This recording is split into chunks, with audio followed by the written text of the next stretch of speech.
ஆதரவாளர்கள் அனைவருக்கும் அஸ்ஸலாமு அலைக்கும் வரஹ்மத்துல்லாஹி வபரகாத்துஹு. இது பூலோகம் ஒரே பார்வையில் உலக நிலவரங்கள் தெளிவாகவும் விரைவாகவும்.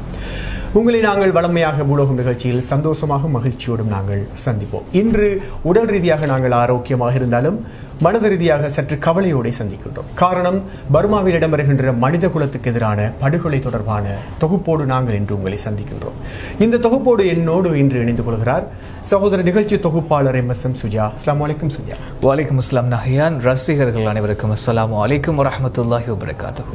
முதல் அம்சமாக நாங்கள் இன்று பர்மாவின் அரசியல் சூழ்நிலை தொடர்பாக பார்க்க போகிறோம். 50 ஆண்டுகளாக இராணுவத்தினுடைய கெடுபிடியில் இருந்தது மியன்மார். இந்த நிலைமையினை மாற்ற வேண்டும், தேர்தல் நடைபெற வேண்டும், ஜனாதிபதி தெரிவு செய்யப்பட வேண்டும் என்ற எதிர்பார்ப்புக்கு அமைவாக கடந்த 2016ஆம் ஆண்டு தேர்தல் நடைபெற்றது. இதில் NLT எனக்கூடிய கட்சி, ஆங் சாங் சூகி தலைமையிலான இந்த கட்சி 80% இடங்களை கைப்பற்றி ஆட்சிக்கு வந்தது. ஆனால் ஆங் சாங் சூகியினால் அதிபராக முடியவில்லை. காரணம், இவர் இங்கிலாந்து நாட்டைச் சேர்ந்த ஒருவரை திருமணம் செய்திருந்ததன் காரணமாக அவரால் அதிபராக முடியவில்லை. எந்த ஒரு நாட்டு பிரஜை, அந்த நாட்டினுடைய பிரஜை ஏனைய நாட்டு பிரஜையினை திருமணம் செய்து கொண்டால் அவரால் அதிபராக முடியாது என்ற சட்டத்தின் அடிப்படையில் அவரால் அதிபராக முடியவில்லை. இவரை பற்றி குறிப்பாக சில விடயங்களை நாங்கள் சொல்ல வேண்டும். இந்த ஆங் சாங் சூகிக்கு 1991ஆம் ஆண்டு அமைதிக்கான நோபல் பரிசு அறிவிக்கப்பட்டது. இருந்தாலும் சுமார் 20 வருடங்களுக்கு பிறகே இவருக்கான அமைதிக்கான நோபல் பரிசு வழங்கி வைக்கப்பட்டது. கடந்த 50 ஆண்டுகளாக நடைபெற்ற இராணுவ சூழ்ச்சிக்கு எதிராக குரல் கொடுத்தார் என்ற காரணத்திற்காக 15 ஆண்டுகள் வீட்டுக்காவலில் வைக்கப்பட்டிருந்தார் ஆங் சாங் சூகி. இதன் காரணமாக இவருக்கு நோபல் பரிசு 1991ஆம் ஆண்டு அறிவிக்கப்பட்ட போது அந்த நோபல் பரிசை கூட இவரால் பெற்றுக்கொள்ள முடியவில்லை. கடந்த 2016ஆம் ஆண்டு தான் இவர் அமைதிக்கான நோபல் பரிசினை தன்வசப்படுத்திக் கொண்டார். மியன்மார் ரோஹிங்கிய முஸ்லிம்கள் தொடர்பாக நாங்கள் பார்ப்போமானால் 800 தொடக்கம் 1500 ஆண்டுகள் பழமை வாய்ந்தவர்கள்.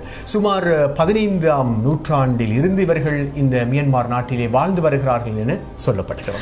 ரங்கின் பிராந்தியத்தில் தான் இந்த ரோஹிங்கிய முஸ்லிம்கள் வாழுகிறார்கள். இவர்களுடைய சனத்தொகையாக 8 லட்சம் தொடக்கம் 15 லட்சம் வரை சனத்தொகை சொல்லப்படுகிறது. இது ரோஹிங்கியா பிரதேசத்தினுடைய முஸ்லிம்களுடைய சனத்தொகையானது மியன்மாரினுடைய சனத்தொகை மொத்த சனத்தொகையில் 4.5% என்றும் சொல்லப்படுகின்றது. ரோஹிங்கிய முஸ்லிம்களை பொறுத்தவரையில் ஒரு காலகட்டத்திலே நஹியான் இவர்கள் மிக செல்வ செழிப்போடு வாழ்ந்தவர்கள். அந்த காலகட்டத்தில் அரேபிய தீபகற்பத்தில் அரேபியர்கள் எவ்வாறு செல்வ செழிப்போடு வாழ்ந்தார்களோ அதற்கு நேர் நிகராக வாழ்ந்தவர்கள் என்று வரலாறு சொல்லுகிறது. மிக சிறப்பான தொழிற்சாலைகள், வர்த்தக நடவடிக்கைகளை மேற்கொண்டு எப்படி அரேபியர்கள் மிக சிறப்பாக பங்களாவில் வாழ்ந்தார்களோ அதே போல இவர்களும் வாழ்ந்ததாக சொல்லப்படுகிறது. 15ஆம் நூற்றாண்டு காலப்பகுதியிலே இவர்களுடைய செல்வ செழிப்பானது மிக உயர்ந்த நிலையில் இருந்தது. இவ்வாறு செல்வ செழிப்போடு வாழ்ந்த மியன்மார் முஸ்லிம்களுடைய நிலைமை இப்பொழுது ஏன் இவ்வாறு மாற்றப்பட்டது? ஆம், ஒரே நாளில் ஒரே இரவில் இந்த ரோஹிங்கிய முஸ்லிம்களுடைய தலை எழுத்து, தலை விதி மிக பெரும் மாற்றத்தை எதிர்நோக்கியது. 1962ஆம் ஆண்டு நடைபெற்ற இராணுவ சூழ்ச்சியின் போது முஸ்லிம்களுக்கு எதிராக கட்டவிழ்த்து விடப்பட்ட நடவடிக்கைகள் 2017ஆம் ஆண்டு ஆகியும் இதுவரை முடியப்படவில்லை என்பதுதான் நிதர்சனமான உண்மை. ஒரே நாளில் இவர்களுடைய அனைத்து சொத்துக்களும் பறிக்கப்பட்டது, குடியுரிமை இல்லாமல் ஆக்கப்பட்டது. ஒரே நாள் இரவில் அவர்களுடைய சொத்து, சுகம், செல்வங்கள் அனைத்தையும் விட்டு தங்களுடைய நாட்டிலிருந்து விரட்டி அடிக்கப்படக்கூடிய சூழ்நிலை ஏற்படுத்தப்பட்டதாக வரலாறு சிலாகித்து சொல்கிறது. அத்தோடு சேர்த்து 2 குழந்தைகளுக்கு மேல் இவர்கள் பெற்றுக்கொள்ள முடியாது. அது மாத்திரமல்ல, அடிப்படை கல்வி இவர்களுக்கு நிராகரிக்கப்படுகிறது. அரசியல் அதிகாரங்களில் பங்கெடுத்துக் கொள்ள முடியாது மற்றும் நிரந்தரமாக எந்த சொத்துக்களையும் இவர்கள் சேர்த்தோ அல்லது வாங்கிக் கொள்ளவோ முடியாது என்ற நிலைமை ரோஹிங்கிய முஸ்லிம்களுக்கு இப்பொழுது அங்கு இருக்கிறது. 1,20,000 அளவிலே மக்கள் இதுவரை காலகட்டத்தில் பாதிக்கப்பட்டிருக்கிறார்கள். பல்லாயிரக்கணக்கான மக்கள் இன மத பேதங்களுக்கு அப்பால் சென்று பார்க்கிற போது, மனிதாபிமானிகளாக நாங்கள் அவதானிக்கிற போது மிக கொடூரமான முறையில் கொல்லப்பட்டிருக்கிறார்கள். எந்த அளவுக்கு என்று சொன்னால் சில பக்கச்சார்புள்ள ஊடகங்கள் கூட அதிகப்படியாக அடிமைப்படுத்தப்பட்ட உலக மக்கள் பட்டியலில் இந்த ரோஹிங்கிய முஸ்லிம்களுக்கு முதலிடம் கொடுத்திருப்பதானது எந்த அளவு இந்த பிராந்தியத்தில் மனித உரிமை மீறல்கள் தலை விரித்தாடுகிறது என்பதற்கான சிறந்த உதாரணங்களாக இருக்கும் என்பதில் ஐயப்பாடு கிடையாது. ஆம் சுஜா, இப்பொழுது இந்த கொடூர நிலைமைக்கான காரணம் என்ன? ஆம் நஹியா, நாங்கள் பார்க்கிற போது இதற்கான தெளிவான காரணங்கள் எதுவும் இதுதான் என்று உறுதிப்படுத்தப்பட்டு சொல்லப்படவில்லை. சில செய்தித்தளங்கள் இவ்வாறு கருத்து வெளியிடுகிறது, ஆயுத கிளர்ச்சியாளர்கள் அங்கு காணப்படுகிறார்கள் என்று சொல்லி. ஆனால் எந்த விதமான ஆயுதங்களோடோ அல்லது தங்களுடைய பாதுகாப்பு நடவடிக்கைகளுக்காக ஏதேனும் ஆயுதங்களை அந்த ரோஹிங்கிய முஸ்லிம்கள் கைவசப்படுத்தி இருக்கிறார்களா என்று பார்த்தால் அதுவும் கிடையாது. மிக அப்பாவித்தனமாக மிக கொடூரமான தண்டனைகளை அந்த பிரதேசத்தில் அவர்கள் அனுபவித்துக் கொண்டிருக்கிறார்கள். கொண்டிருக்கிறார்கள். கொத்து கொத்தாக அவர்களை தாக்குதலை மேற்கொள்கிற போது, அவர்களுக்கு எதிராக தாக்குதல் நடத்தப்படுகிற போது பதில் தாக்குதலை நடத்துவதற்கான எந்த ஒரு ஆயுதமும் இல்லாத நிராயுத பாணிகளாகத்தான் அந்த ரோஹிங்கியா முஸ்லிம்கள் காணப்படுகிறார்கள். அவர்களுடைய கைகளில் கத்திகள் இருப்பதாகவும் கம்புகள் இருப்பதாகவும் சொல்லப்படுகிறது. மனித உரிமையினை மீறும் மிகப்பெரிய ஆயுதங்களை பயன்படுத்தி தாக்குதலை மேற்கொள்ளும் ரோஹிங்கியா அரசினுடைய அறிவுபூர்வமான காரணம் இதுவல்ல என்பதை நாம் புரிந்து கொள்ள முடியும். ஏனென்றால் ஒரு கத்தியினையும் கம்பினையும் தங்களுடைய சொந்த பாதுகாப்புக்காக வைத்திருக்கக்கூடிய மக்களின் மீது அபாண்டத்தை சுமத்தி அவர்களுக்கு எதிரான தாக்குதலை நடத்தக்கூடிய ஒரு கொடூர அரசாக மியான்மர் மாறியிருப்பது உலக அரங்கிலே வேதனையினை ஏற்படுத்தி இருக்கின்றது. இந்த வேளையில் நாங்கள் பார்க்கிற போது வெளிநாட்டு ஆக்கிரமிப்பை தடுப்பதற்காகத்தான் நாங்கள் தாக்குதலை மேற்கொள்கிறோம் என்று ஆங் சாங் சூகி தெரிவித்திருந்தார். ஆங் சாங் சூகிக்கு நோபல் பரிசு அமைதிக்காக வழங்கப்பட்டதாக சொல்லப்படுகிறது. இவர் இன ஐக்கியத்தை, மத ஒற்றுமையினை, நல்லிணக்கத்தை, சகோதரத்துவத்தை ஏற்படுத்திய அந்த அமைதிக்காகத்தான் நோபல் பரிசை பெற்றாரா, அல்லது ராணுவத்தினர் கொத்து கொத்தாக தங்களுடைய நாட்டு மக்களை கொள்ளுகிற போது அதனை பார்க்காது, அந்த விடயங்கள் சம்பந்தமாக பேசாது, மௌனித்து அமைதியாக இருப்பதற்கான நோபல் பரிசை பெற்றாரா என்ற ஒரு கேளிக்கையான கேள்வியினையும் நாம் கேட்க வேண்டியிருக்கிறது. ஒரு கட்டத்தில் ஆங் சாங் சூகியிடம் ரோஹிங்கியா முஸ்லிம்களுடைய அழைப்பு தொடர்பாக கேட்கப்பட்ட போது மனித உரிமை மீறல் இடம்பெறாத நாடு எங்காவது உள்ளதா என்று கேட்டிருந்தார். ஒரு அமைதிக்கான நோபல் பரிசை பெற்றுக்கொண்ட ஒரு பெண்மணி கேட்கக்கூடிய அறிவுபூர்வமற்ற கேள்வி இதுவாகத்தான் இருக்கும் என்பதை நாங்கள் யாரும் மறுத்துவிட முடியாது.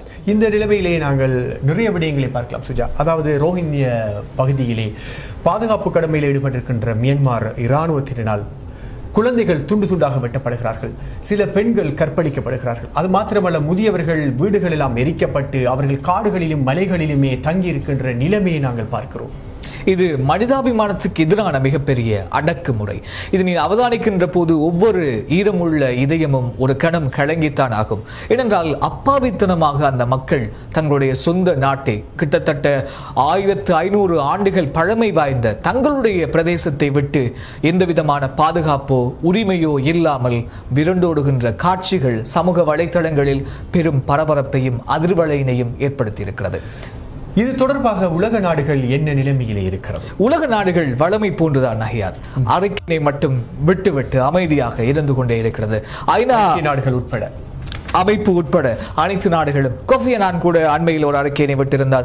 இதனை சுய பரிசீலனை செய்ய வேண்டும் என்று ஒரு குழுவினை நியமித்து அந்நாட்டிற்கு சென்று அந்த பரிசீலனை செய்யப்பட்ட அமைப்பினுடைய இறுதி முடிவாக இந்த ரோஹிங்கியாவிலே முஸ்லிம்களுக்கு எதிராக மிக பாரிய இனப்படுகொலை நடைபெறுகிறது, இதனை கட்டுப்படுத்த வேண்டும் என்ற ஒரு அறிக்கையினை அவர் விட்டிருந்தார். அதே போல ஐநா செயலாளருடைய விசேட ஆலோசகர் விஜய் நம்பியார் எல்லோரும் இதை கண்டிக்க வேண்டும், முழு நாட்டவர்களும் இதனை கண்டிக்க வேண்டும். அதே போல இவர்களுக்கு எதிராக ஒரு குறித்த சட்டத்தை கையில் எடுத்துக் கொண்டு ஒரு மக்களை தாக்கி அடிமைப்படுத்தி அவர்களை கொன்று குவிப்பது என்பது தவிர்க்கப்பட வேண்டும் என்றும் சொல்லியிருந்தார். அதே போல மனித உரிமைகள் ஆணையாளர் சயீத் ஹத் அல் ஹுசைன் அவர்கள் சொல்லுகின்ற போது ஏராளமான முறைப்பாடுகள் தங்களுக்கு கிடைக்கப்படுவதாகவும் அந்த முறைப்பாடுகளில் ரோஹிங்கியா முஸ்லிம்கள் தொடர்பான முறைப்பாடுகள் பதிவு செய்யப்பட்டிருப்பதாக அவர் சொல்லுகின்ற போதும் மியான்மருடைய அரசு அவ்வாறு எதுவும் நடைபெறவில்லை, இது உள்நாட்டு பிரச்சனை என்று மறுத்திருக்கிறார்கள். ஆனால் இவ்வாறு ஒரு பிரச்சனையும் நடைபெறாத நாட்டிற்குள் தங்களை பார்வையிடுவதற்கு எங்களுடைய அதிகாரிகளை அனுமதிக்கவில்லை என்றும் ஐநா சபையினுடைய மனித உரிமை ஆணையாளர் சயீத் ராத் அல் ஹுசைன் அவர்கள் தெரிவித்திருக்கக்கூடிய கருத்தை நாங்கள் பார்க்க வேண்டியதாக இருக்கிறது. அதே போல அதே சமயத்தில் இன்னும் ஒரு விடயத்தையும் நாங்கள் பார்க்க வேண்டும்.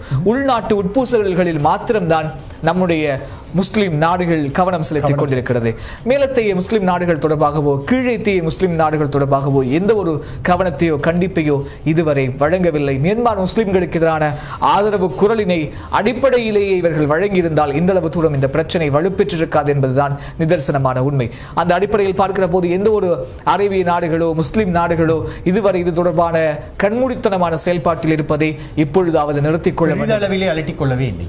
ஆம், இனியாவது அவர்கள் தொடர்பாக பேரளவிலே முஸ்லிம்களாக அவர்கள் இந்த கலாச்சாரத்தை சரியாக பின்பற்றுகிறார்களா, முஸ்லிம்களாக சரியாக வாழுகிறார்களா என்பது அல்ல பிரச்சனை. அவர்களை காப்பாற்றி அவர்களுக்கு மத ரீதியாக உணர்வு ரீதியாக சில விடயங்களை எத்தி வைக்க வேண்டிய பாரிய பொறுப்பு உலகளாவிய முஸ்லிம்கள் அனைவருக்கும் இருக்கிறது. பொறுப்புள்ள மட்டும் சொல்ல முடியாது, அனைத்து அமைப்புகளுக்கும் இருக்கிறது. மனிதாபிமான அடிப்படையில் அவர்களுக்கான உதவிகள் வழங்கப்பட வேண்டும். ஆம், அதே போல பொறுப்புள்ள ஊடகங்கள் இந்த விடயங்களை உலகளாவிய அரங்கிலே கொண்டு போய் சேர்க்க வேண்டிய கடமை இருக்கிறது. அதனை உலக தமிழ் தொலைக்காட்சிகளிலே நாங்கள் பொறுப்புணர்ச்சியோடு இந்த தகவலை எத்தி வைத்தது போல ஏனைய தமிழ் தொலைக்காட்சிகளும் தமிழ் ஊடகங்களும் இந்த தகவலை பக்கச்சார்பில்லாமல் உலக அரங்கிலே ஒழிக்கச் செய்ய வேண்டும் என்பது எமது ஆவா.